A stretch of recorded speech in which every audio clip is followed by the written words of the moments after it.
My rich boss had everything, and to him, I was just a broke loser playing the victim. My own wife mocked me after she and her lover, my boss, conspired to get me fired and take my kids. But fate had a nasty surprise for them. The day I put my last few belongings in a cheap storage unit, my phone flashed with a text from my wife, Clara, you will die poor and alone. While staring at that message, I noticed a sleek black briefcase on the floor. The tag had my full name on it. Inside, I found 30 stacks of euros and a note. It said, "This is only travel money. The real fortune is at these coordinates." That was the moment I stopped spiraling and decided to fight back. My name is Martin, a map-making logistics guy who lost his life over a few signed sheets of paper. The setup started at the company party. Clara was flirting heavily with the CEO's son, Javier, who clearly noticed her.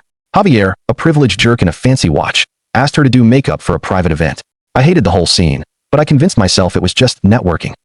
Things went sideways when Javier started asking me to commit minor fraud, changing routes and signing for materials that hadn't arrived.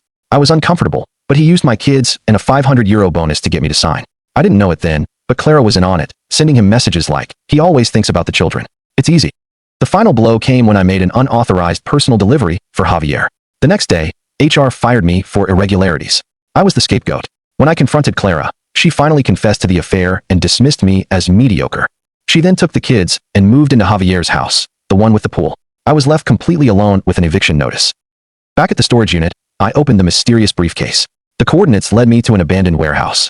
Inside a glass office was a laptop and a corkboard detailing Javier's entire money laundering scheme. My face and my forged signatures were everywhere. A letter on the laptop was from C, Javier's former accountant.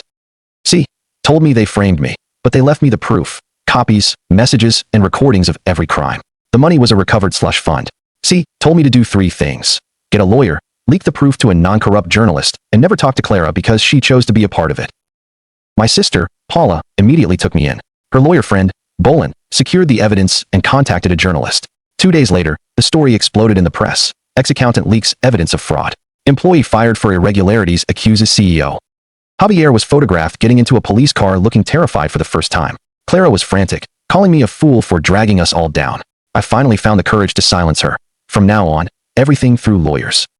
With Bolin's help, I got a new apartment and established boundaries. We fought for custody, focusing on Clara's connection to the investigation. The judge granted me provisional visitation. It wasn't simple, but I was breathing again.